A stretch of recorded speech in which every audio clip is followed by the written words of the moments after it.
Hej! Nu så ska vi fira mors dag hos mig idag.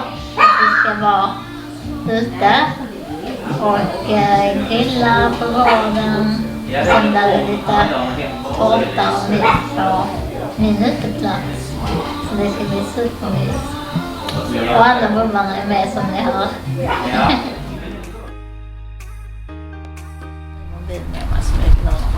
Nej, och då, så därför så får jag ju dåligt bestägg där. Så det är ju jättebra.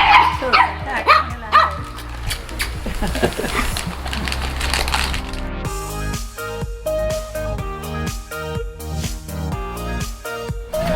Möta steg och...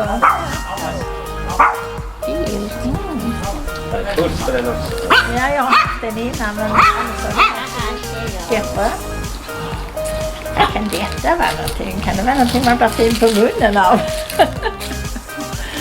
Eller? Det var lek eller? Ja.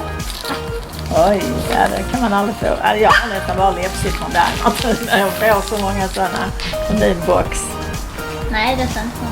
Är det inte? Nej. Jättefint. Är det råp eller är det läppstift? Både och? Läppstift.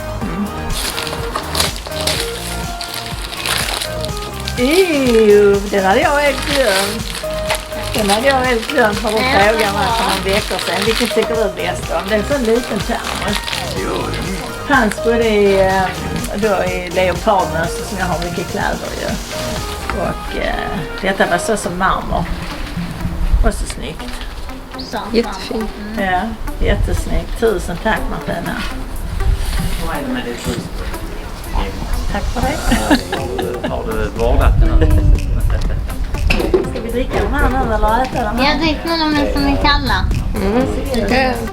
Nej, det är Mackie som har... Jättedeg. Den ser väldigt fin ut. De har ju rätt mycket rätt mycket med blandat. Ja, jag köpte det igen nu. Och jag brukar ju ha körat supp. Men de är ju då där framme, det är rika, det blir så svårt. För de är lätta att plocka av när de är... Sen å andra sidan de här också, de här lite bra när man är... Det är nu att jag är lite, jag kanske inte själva så rätt. Jag tänker också att konstnär, men jag kanske för mycket. Det får du då alltså. Det är jättegott ju. Ja.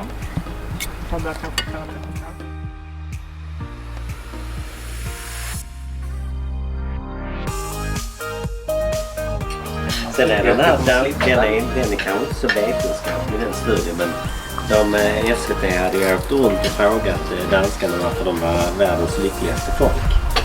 Och då kom de fram till att den gemensamma nämnaren var var liksom det som gjorde dem. Och tittar man då på medellivslängden så är inte den mycket lägre. Hej allihopa! Här sitter jag med mamma som ni har sett i lite videos innan. Men jag tänkte att så här i ett avsnitt om mors dag så passar det lite bra att ni får se lite mer om mamma. Så jag tänkte fråga några frågor. Så får mamma vara med och säga lite. Ja, jag börjar direkt med första frågan. Hur är det att vara mamma? Vad du tyckte är att vara mamma? Ja. Jo, jag tyckte det var fantastiskt roligt att vara mamma. Till dig och 4 syskon som du har. Precis. Eller syskon. Det har bara varit kul tycker jag, och jag tycker inte det har varit jobbigt heller. Och ha en stor barnaskara. Utan jag har tyckt det var kul. Ja, har man 5 barn så tycker man nog det är rätt roligt. Vad är det bästa med att vara mamma? Ja, alltså det är väl att man känner att man har fått 5 barn och det är liksom mina barn och era pappas barn. Det är våra barn. Och barn är väl det finaste man kan ha, tycker jag. Det är stort och en gåva tycker jag. Du har alltid tyckt om barn. Ja, Du har passat barn sen du var ja, själv ett barn typ. tycker jag. Så barn och djur. Satt barnvakt hos alla grannar, hund och barnvakt. Än idag, hundar och barn. Ja, Och barnbarn nu också. Ja, nej, det har varit fantastiskt roligt faktiskt. Och är roligt igen, även om ni är vuxna och alla. vi behöver fortfarande mamma. Tack och lov. Ja, men du är ju verkligen ett bra exempel på en mamma. Ja, tack, det var snällt sagt. Det är samma för jag säger till dig som dotter. Ja, tack. Nästa fråga. Du fick ju ditt första barn ganska ung. Ja, Och sen jag då som är sist i skaran fick du 20 år senare. Så det är ju tidigt i livet du fick barn och sen lite senare i livet. Vad har det varit någon skillnad och vad? ja, alltså det tycker jag nog för att man var ju väldigt ung. Jag fick ju mitt första barn när jag var 18 år, din stora syster Annika. Och det var ju en rikedom också då. Men sen när man liksom tänker på dig och dina syskon att man blir mognare och mognare för vart barn. Och det blir väl kanske större på något sätt. Samtidigt som man liksom tycker lika mycket om sina barn allihopa så blir det... Ja, man liksom tar inte lika mycket för givet när man var äldre heller. Utan när man var ung och 18 år liksom, ja, barnet fanns där och man liksom tyckte inte det var så stort under som det var egentligen.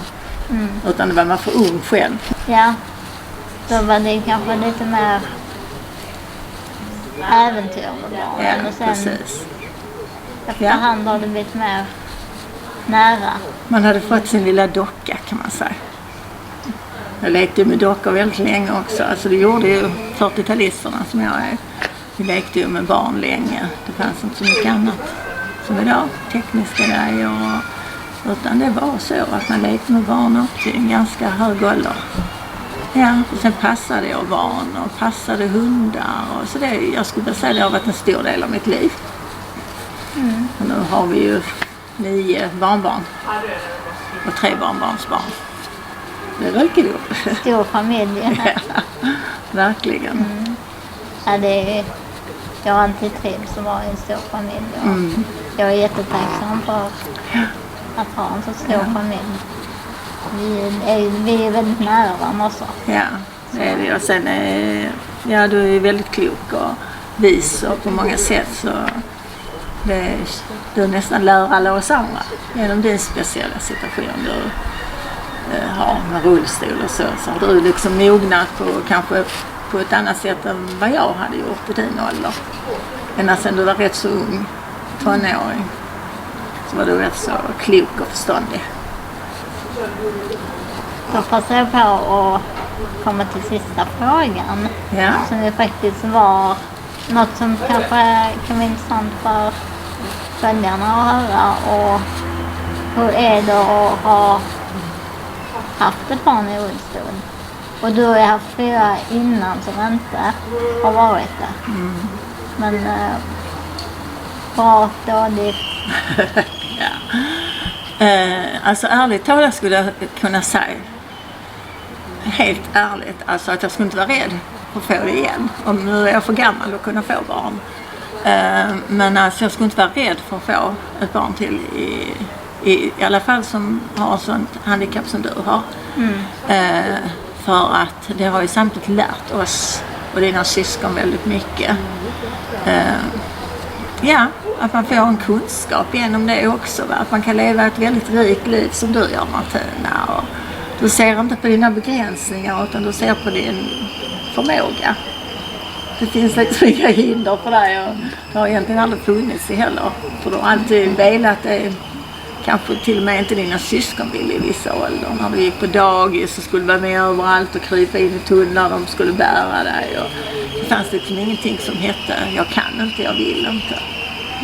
Och det är, så om man ser det från det perspektivet så måste jag säga att det har varit väldigt lärorikt. Sen är det klart att det första året när vi fick beskedet när det var 1 år att det skulle kunna gå, då var det jobbigt. Ja. Då klart att det första året grät jag mycket och så. Men sen har det kommit styrka av det, så att idag kan jag ju träffa andra barn med rätt stora handikapp utan att jag reagerar liksom och blir chockad eller någonting så, utan jag är tacksam för det, samtidigt som jag naturligtvis hade önskat kunna gå och springa, så är jag ändå tacksam för den lärdomen som har kommit, att man kan leva ett väldigt, väldigt bra liv ändå. Och man kan glädja sig åt mycket som kanske man tar för givet när man är frisk. Precis. Det är så, det kommer efter något bra med något dåligt. Och alla människor har vi ju hinder i livet. Ja. Mitt är ju lite mer synligt och var kanske Precis. lite mer uppenbart när jag var liten. Men det har jag aldrig hindrat mig. Ja, då har jag aldrig klagat heller. Då har jag haft en unik gåva där att födas. Men jag har aldrig klagat. Det var en gång när du var liten och sa att om jag hade kunnat hoppa i vattenpölar. Jag hade fixat med det, då lyfte vi dig bort och så fick du hoppa. Jag menar, du har ingenting har varit omöjligt för dig. Nej. Och det tycker jag är väldigt skönt att du har fötts med den förmågan. För det har ju hjälpt alla oss andra också. Ja. Men sen har det ju varit, det är ju till stor del av att min familj har ju alltid stöttat mig och de har ju alltid behandlat mig som vem som helst. Ja. Och jag har aldrig känt mig annorlunda. Nej. Och därför har jag aldrig känt att, men varför ska jag inte kunna göra detta? Nej. Alltså, det finns liksom inga hinder om man har kärlek och stöd och rätt. Precis. Och mycket sitter ju faktiskt i tankarna, hur man tänker om saker. Och som din äldste bror brukar säga, att det är inte hur man har det, utan hur man tar det. Att det finns ju människor som är friska och har allt, men ändå hela tiden är missnöjda. Så att jag är tacksam för att du är född med den unika biten att vara stark i psyket, och du är tacksam för livet, som du brukar säga, att du älskar ditt liv. Ja. Det är stort och fint. Det ska vi alla göra bra egentligen. Ja. Alla har vi något att vara tacksamma för. Ja, precis. Så då blev det väl ett bra avslut på den här videon, tycker jag. Ja, Så, tycker jag också. tack för att du ville vara med en stund, Mami. Tack att jag fick. Så ses vi snart igen. Ha det bra, alla. Hej!